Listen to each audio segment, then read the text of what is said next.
दोस्तों, एक बार फिर से स्वागत है आप सभी का आपके अपने favourite English learning channel scholar English पर। मेरा नाम है दीपिका कुमावत और मैं इस चैनल पर वेरियस कॉम्पिटिटिव एग्जाम्स के लिए इंग्लिश सब्जेक्ट टीच करती हूँ।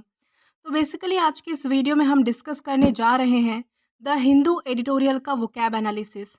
आशा करती हूँ कि आप इन सेशंस के साथ रेगुलरली जुड़ रहे हैं और इनका बेनिफिट भी उठा रहे हैं, क्योंकि इन सेशंस का मकसद है आपकी वोकैब पावर को और ज़्यादा इन्हांस करना।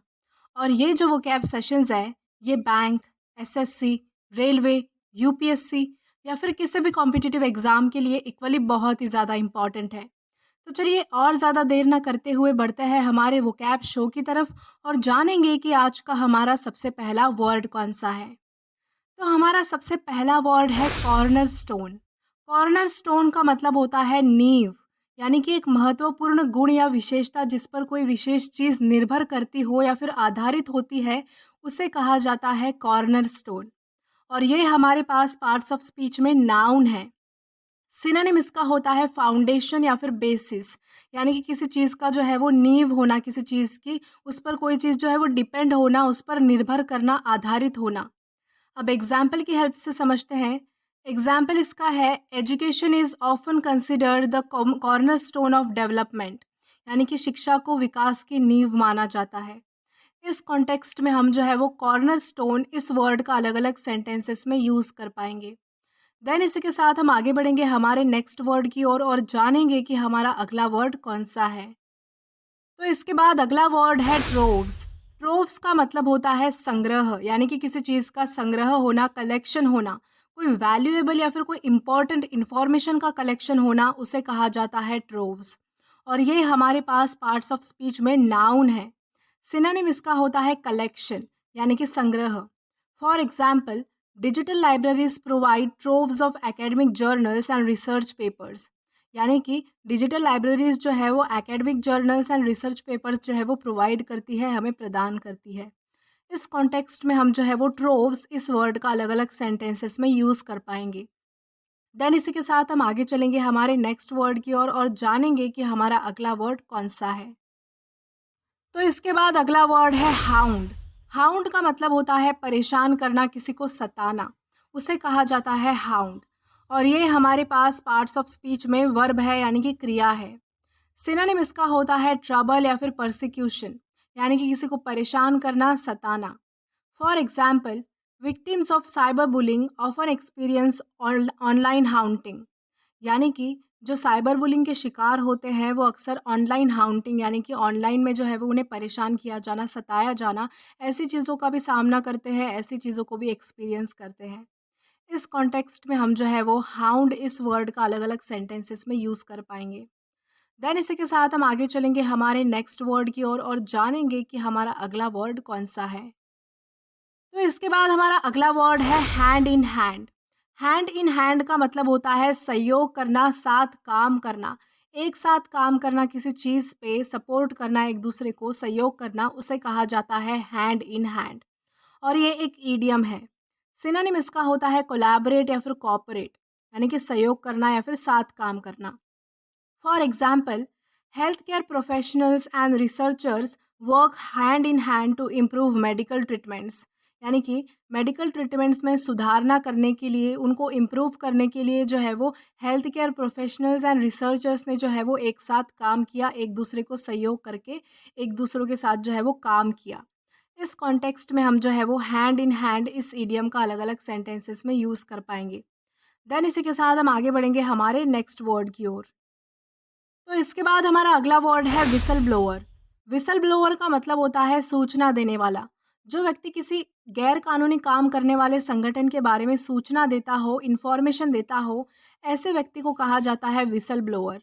और ये हमारे पास पार्ट्स ऑफ स्पीच में नाउन है। सिनोनिम इसका होता है इन्फॉर्मेंट, यानी कि सूचना देना। अब एग्जाम्पल की हेल्प से देखें तो एग्जाम्पल है the government employ acted as a whistle blower revealing corruption within the department, यानी कि डिपार्टमेंट में होने वाले करप्शन के बारे में सरकारी कर्मचारी ने सूचना दी, सबको बता दिया। इस कॉन्टेक्स्ट में हम जो है वो विसल ब्लोअर इस वर्ड का अलग अलग सेंटेंसेस में यूज़ कर सकते हैं। देन इसी के साथ हम आगे चलेंगे हमारे नेक्स्ट वर्ड की ओर और जानेंगे कि हमारा अगला वर्ड कौन सा है। तो इसके बाद हमारा अगला वर्ड है ऑर्डियल। ऑर्डियल का मतलब होता है कठिन परीक्षा, और ये हमारे पास पार्ट्स ऑफ स्पीच में नाउन है। सिनोनिम इसका होता है हार्डशिप या फिर एगनी, यानी कि कोई जो है वो कठिन परीक्षा होना या फिर कोई चीज़ करने में जो है वो बहुत ज़्यादा दुख होना, पीड़ा होना, दर्द सहन करना, उसे कहा जाता है हार्डशिप या फिर एगनी, जो कि ऑर्डियल का सिनोनिम है।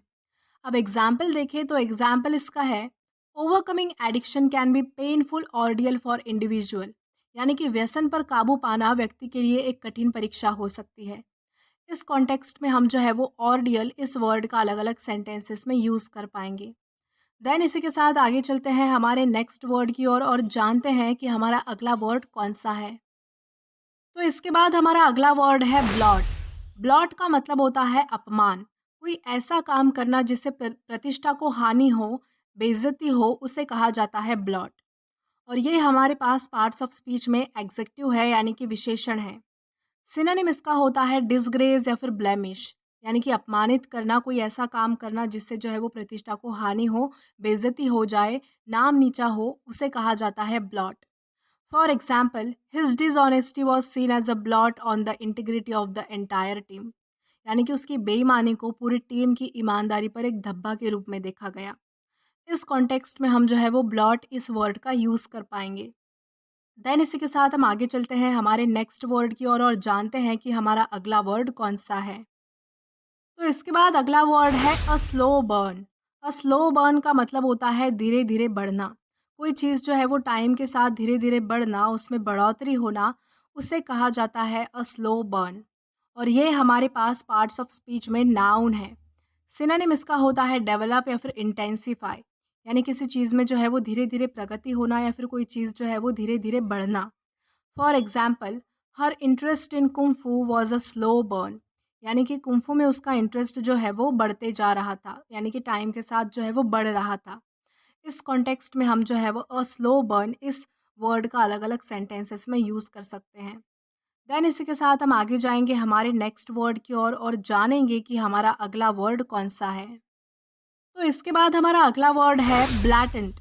ब्लैटेंट का मतलब होता है खुलेआम करना, कोई काम बिना छुपाए किसी से करना, उसे कहा जाता है ब्लैटेंट, सबके सामने करना। और ये हमारे पास पार्ट्स ऑफ स्पीच में एग्जेक्टिव है, यानी कि विशेषण है। सिनोनिम इसका होता है ऑब्वियस या फिर क्लियर, यानी कि सरेआम कोई काम करना, खुलेआम कोई काम करना बिना छुपाए। For example, her blatant disrespect towards everyone exaggerates her negative characteristics, यानी कि हर किसी के प्रति उसका घोर अनादर उसकी नकारात्मक विशेषताओं को बढ़ाता है। इस कॉन्टेक्स्ट में हम जो है वो ब्लैटेंट इस वर्ड का अलग अलग सेंटेंसेस में यूज़ कर पाएंगे। देन इसी के साथ हम आगे बढ़ेंगे आज के हमारे लास्ट वर्ड की तरफ और जानेंगे कि हमारा लास्ट वर्ड कौन सा है। तो हमारा वर्ड है केप्ट अंडर रैप्स।